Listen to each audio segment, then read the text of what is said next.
If you feel lost and pretty freaked out because you don't know what's coming next, I want to share a story with you.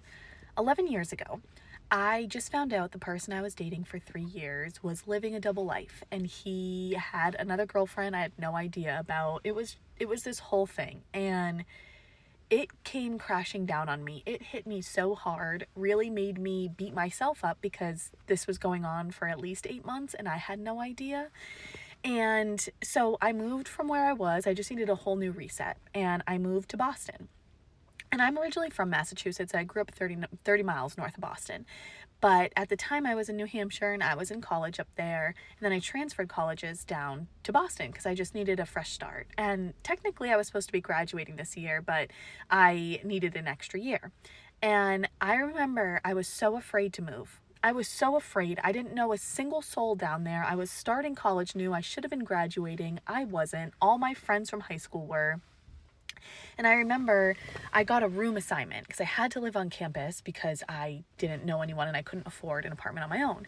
And I got assigned a triple. And then there were 8 girls in the apartment. And I was like, fuck no. Hell no. I have 3 sisters.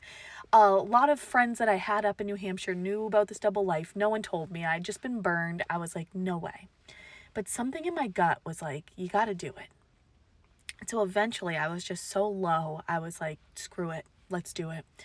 And I ended up moving in with these girls. And about 3 weeks after that, I met my husband. I had no intentions of ever dating anybody again. I was so against doing anything, and I had this guy blowing up my phone for 2 weeks before I agreed to go out with him because I was just so freaked out.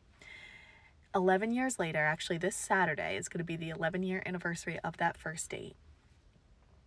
It changed my life. It changed my life. I found my soulmate, the person I love, the father of my children now. Like, had I not taken that leap of faith, I would have been in a very, very, very bad spot. And so if you feel like you are just stuck and you're so afraid of what's next, and you want to make a decision, but you know that decision's going to affect others, they're going to have opinions on it, whatever it may be, take this to heart. This could be the leap of faith you need to entirely change your life.